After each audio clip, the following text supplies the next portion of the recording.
Famine is one of humanity's oldest and most devastating threats. Entire civilizations have collapsed from a single failed harvest. Today, more than 600 million people face chronic hunger, but the real challenge is feeding a growing world without destroying nature in the process.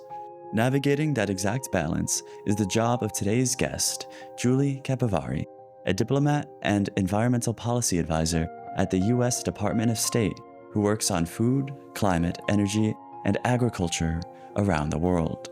Earlier in her career, she worked at the United Nations Development Program, EDF Renewables, and Conservation International.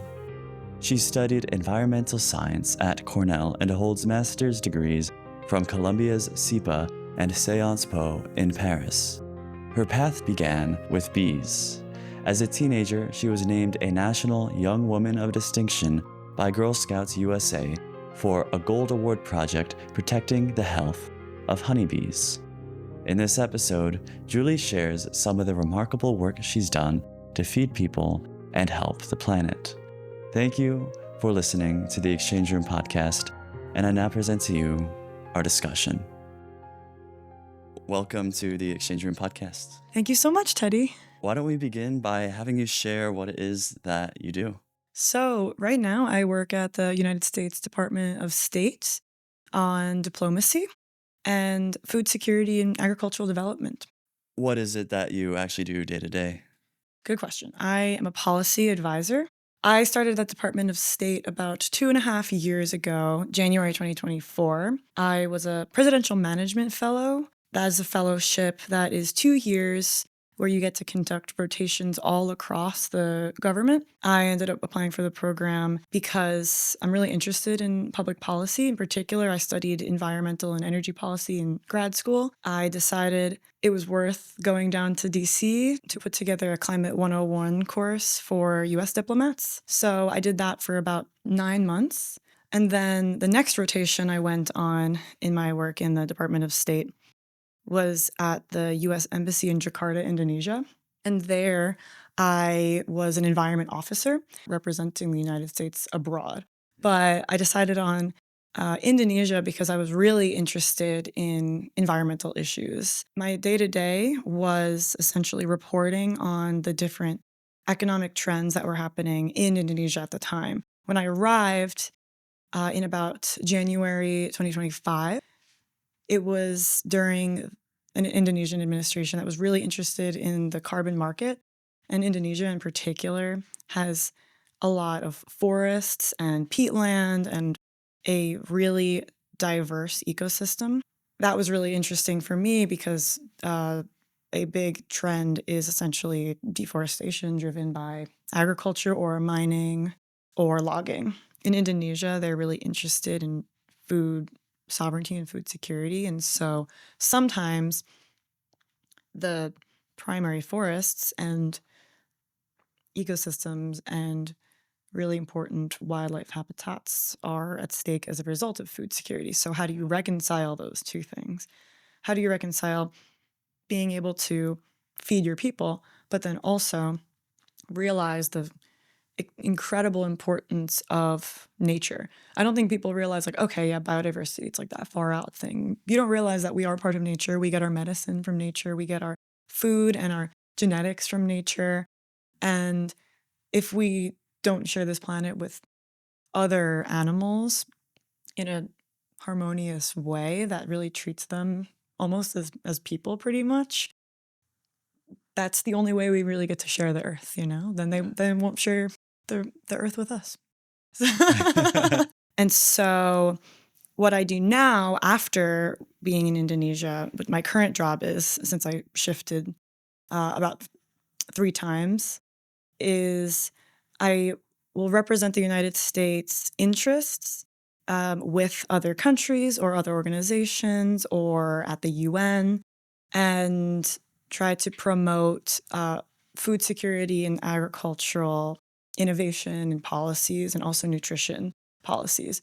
So I decided to then, after Indonesia, work at, it was called the Office of Global Food Security, and now it's called the Office of International Food and Nutrition.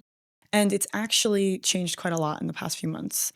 I help people grow food in a more sustainable manner, in a more innovative manner, and a way that helps people feed themselves, essentially. So, for instance, that could be investing in more innovative, like crop breeding techniques that are resistant to drought or heat or diseases.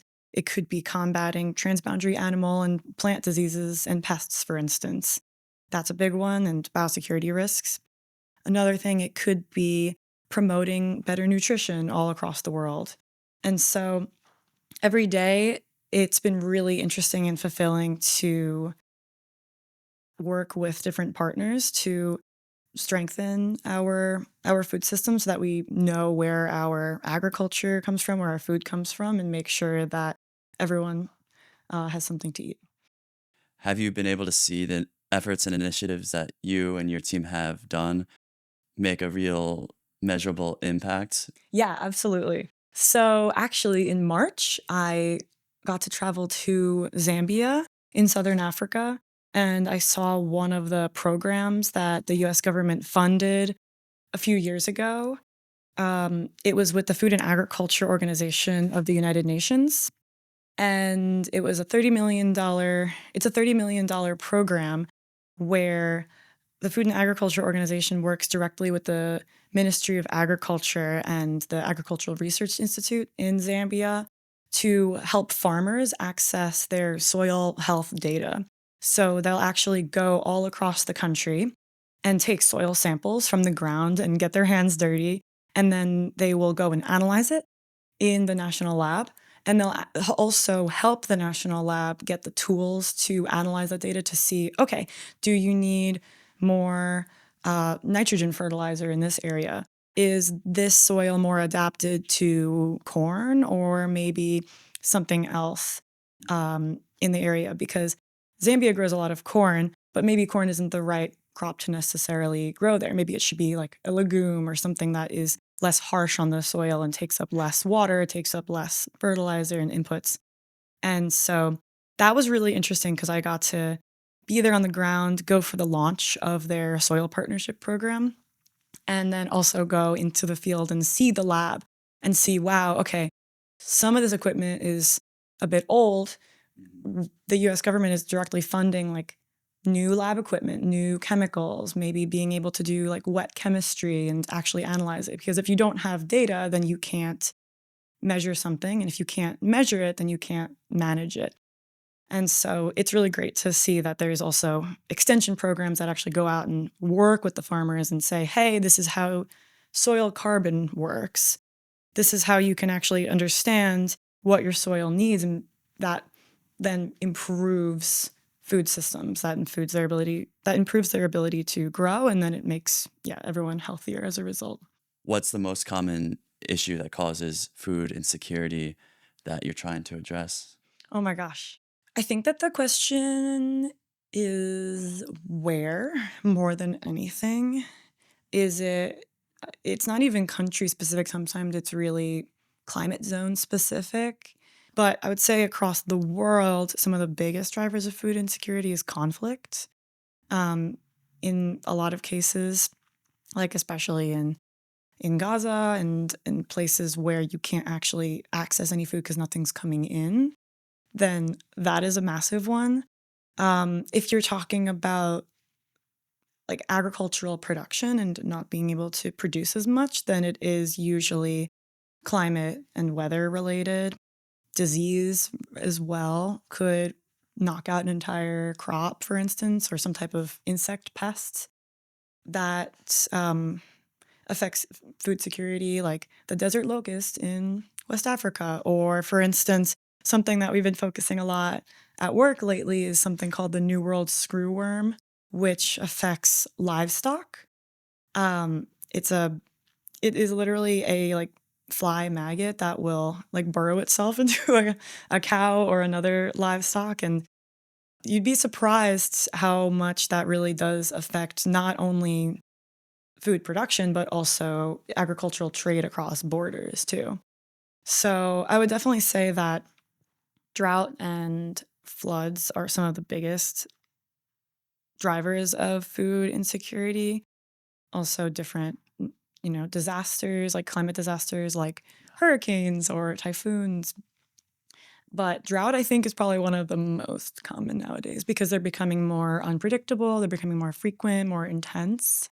And also, apparently, there is an El Nino event coming up this summer that will make things even more harsh to grow food. So, really important to have that anticipatory action and realize, okay, here are the spots that are going to be hit hardest by an El Nino weather event, or a supply chain shock is another one. We are seeing that with the Strait of Hormuz closure right now. The price of energy like LNG, liquefied natural gas, and fertilizer is affecting the affordability of inputs for food production, especially in Southeast Asia and South Asia in particular. But it'll affect the whole world. So a lot of things lead to, yeah, are necessary for food security. What originally made you interested in environmentalism as a whole? Yeah, great question.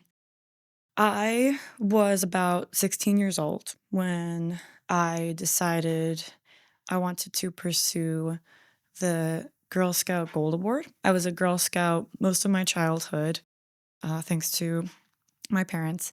And the Gold Award is, as you know, the highest honor of Girl Scouts. It's equivalent to the Eagle Scout Award for Boy Scouts. And I know you were a Boy Scout. So I was trying to find a project idea for the Girl Scout Gold Award. At the time, I had a Girl Scout mentor named Beth who brought me to a local farm on Long Island, a really small 3-acre farm called Homecoming Farm at the time. And I just went there for a day to volunteer, pull some weeds, harvest some kale. And I met the director of the farm, Elizabeth Kime. And I said to her, like, okay, I'm trying to find a project idea for a community-based project. What do you think?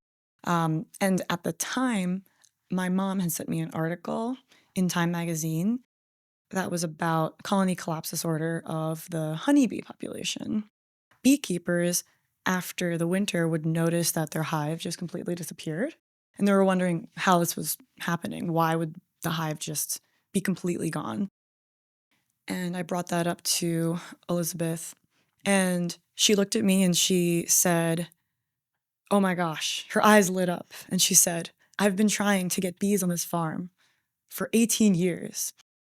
I said to her, oh, I wasn't expecting to be a beekeeper, but I could try. I could look into it. I was not expecting to become a beekeeper. I was only 16. I thought that it's not something that you really do when you're just in high school. But then I looked into it and decided to talk to my Girl Scout Gold Award mentor, Beth. She said, I love that idea, but there was a couple obstacles that needed to be done.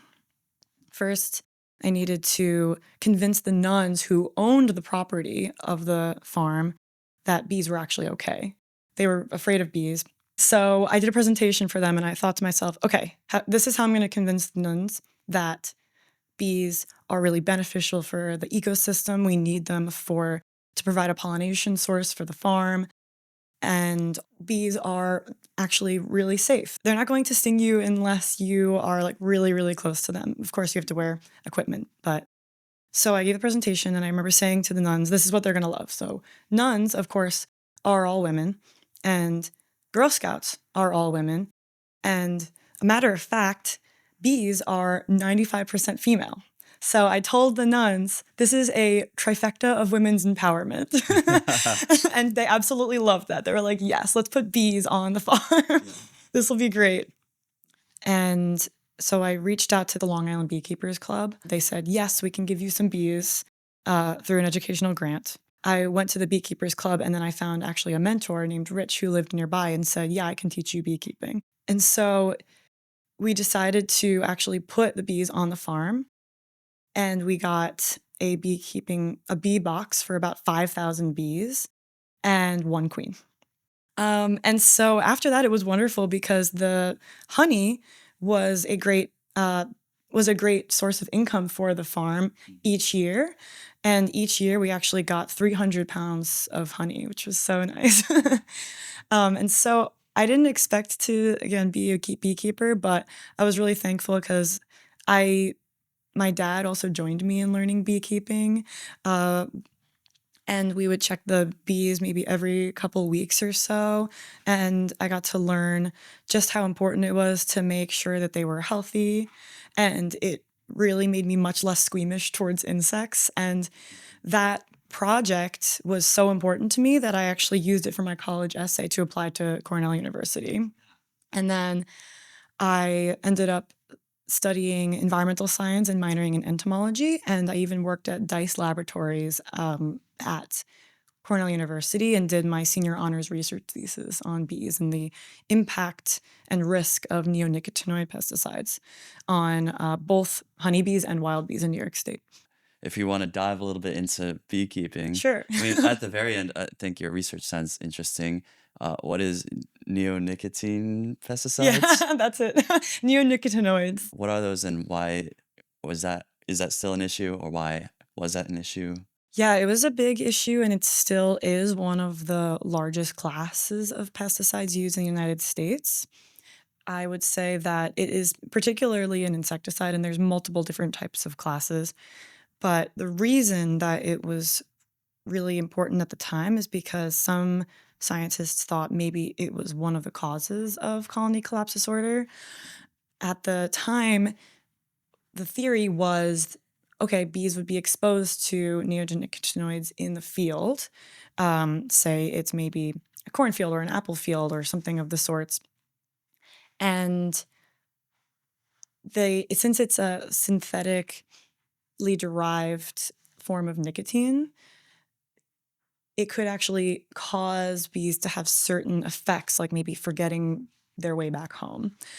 And so my research in particular at Cornell was focused on different aspects of those classes of pesticides on honeybees and native wild bees. So honeybees are actually from Europe, and wild bees like bumblebees or solitary bees or ground nesting bees are native to the US.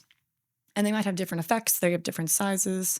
And so there might be behavioral effects or physiological effects or reproductive effects. And so my research was on essentially a literature review and metadata analysis of, okay, is there some type of quantitative level of pesticide that affects the bees? Risk is essentially a matter of both exposure and effect. How much exposure leads to what effect? And so obviously higher exposure likely has more effects, but how much is it really? Yeah. So that research was used for a New York State Department of Environmental Conservation risk assessment. And so it was actually published, which was super cool. Well, that's probably an awesome feeling to see that happen. It was, yeah. I was really happy about that. What's the state of bees right now? Because I think it's common knowledge of, the bee population is declining, and I know I've seen was a lot of big campaigns about Save the Bees that I've seen years ago, but I honestly don't think I've heard anything about that in the most recent few years. So what's happening now? Yeah, honestly, the honeybee population in particular, especially in the US, has, I think, generally bounced back a lot because a lot of people did get into beekeeping. So that's kind of like literally be the change you want to be in the world. You want to see in the world, be the change you want to see in the world.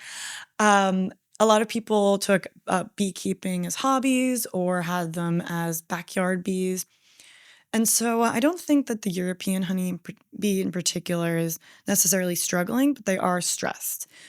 It's really easy to industrialize the European honeybee because we use them not only for honey, but we also use them for their pollination services.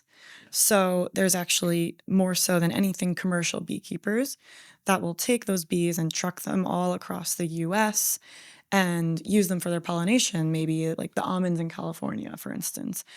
So I think that species in particular is generally doing okay now, but It's the other bees that are a little bit harder because they're not managed, they're wild. So bumblebees, for instance, they nest in the ground. We don't use them for their honey. They only make enough honey for themselves. And the reason that they would be threatened is maybe because there isn't enough habitat for them. Obviously, there's a lot of development across the world. There's houses and there's, lawns that use a lot of, pesticides and don't really have, maybe they have clover and bees can pollinate clover and that's great. But, we need more wildflowers around for it and more nectar sources and pollen sources for those bees.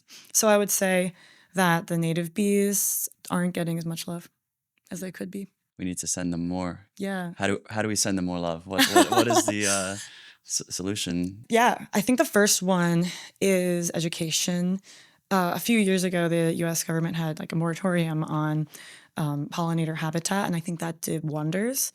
But basically, education in terms of, okay, what do you plant in your garden? Are they native? Are they bee friendly? For a while, milkweed was really, really popular. But because they are necessary for monarchs, but maybe that's not the plant that people are picking for their gardens necessarily. So I honestly am a big fan of just having more like wild lawns. And it's not just something that you just let grow. You don't just let your lawn grow. You really have to intentionally plant those particular types of native wild flowers. So that's something that you could just do in your day-to-day if you have a backyard.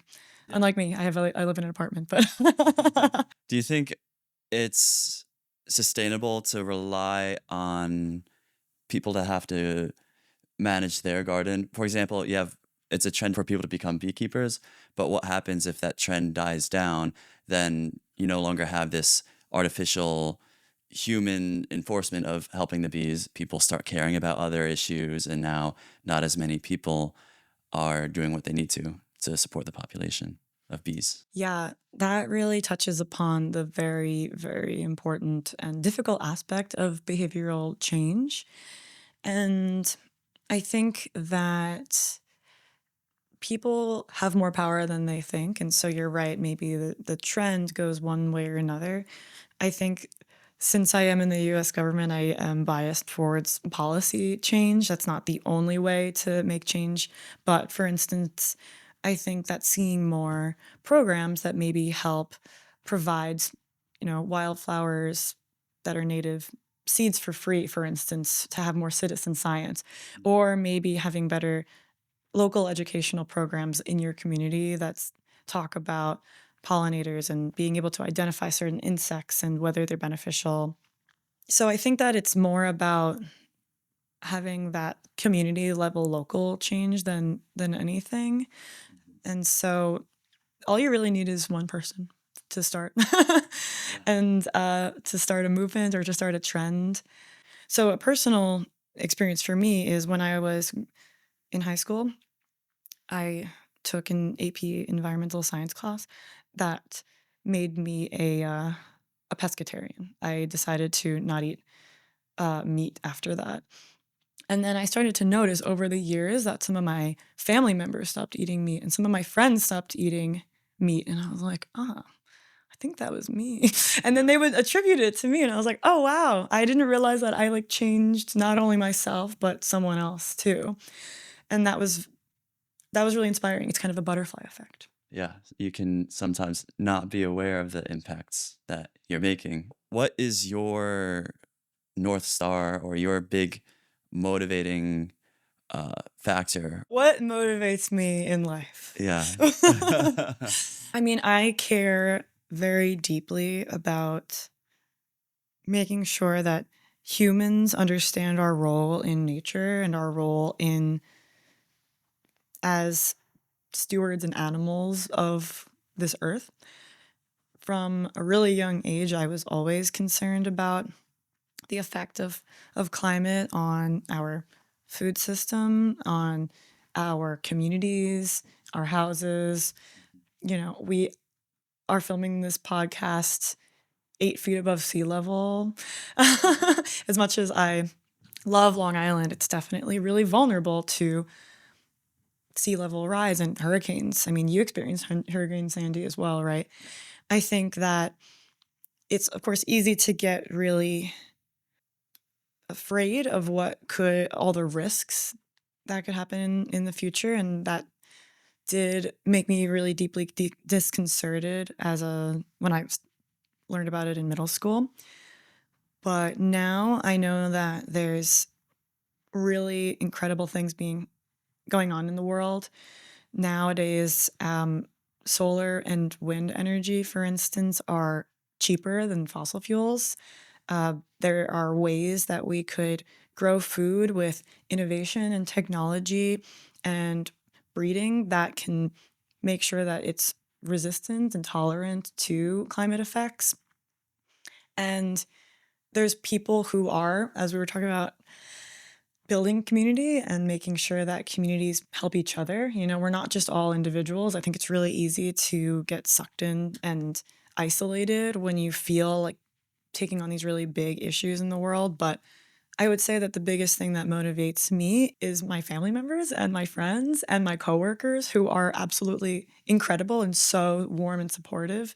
My team right now is just the best because we're always laughing and smiling in the office, even though we're the ones taking on really, really incredible food crises most of the time and potential famines. And I think that there's a lot to be worried about, but at the same time, there's a lot to be really excited about because I know that we have the tools, but it's not just technology, it's about the people. I think that we have so much strength and will to work together. We just need to organize ourselves. Yes. So a wonderful call to action. Yeah. I think there's a lot of attention on all the negative things that happen. So I'm curious if you have any insight in any really great positive changes and advancements that have happened that maybe don't get as much appreciation as they should. Actually, in one of my jobs, I used to work at EDF Renewables, and one of my jobs was doing both energy and food systems, where I helped work with a grid scale renewable energy power provider that developed solar projects and offshore wind projects and onshore wind projects. And one of their solutions actually was agrivoltaics, essentially having agriculture on the same plot of land as energy. And so to me, that was perfect. That was like both of my very important interests. And that was used as a really important community engagement solution in many parts of the US and also across the world too, like in Canada and Europe, to say, okay, some of the biggest reasons for community opposition to solar projects is actually because they want to keep their community in agriculture. They don't want to be an energy community, they want to be an agricultural community. How could you do both? So that was one of my jobs at some point. And were they able to find a way to bring in solar without having to replace agriculture? Yeah, in some ways you can absolutely do it. The most viable solution was actually having sheep essentially replace lawnmowers and go through the solar project and mow down the lawn because the lawn would actually grow so high to cover the solar panels and reduce the efficiency. And so the sheep, which are generally very gentle, will just be herded around by like a dog or a like a shepherd essentially. Yeah. And then they could coexist, and it's a really great way to have both agriculture and solar. The issue is that we don't eat a lot of sheep in the US, but Well, Canada. textiles can, it does support that too. So Absolutely. For yeah. wool, totally. I think wool products are actually like a very sustainable form of clothing. Clothing's mostly made out of like plastic most of the time. So if you have really, really incredible wool, then it's supporting your local farmers and then also supporting clean energy. What's something you've learned through your life experiences that you think everyone should know? You can't just go out and talk the talk.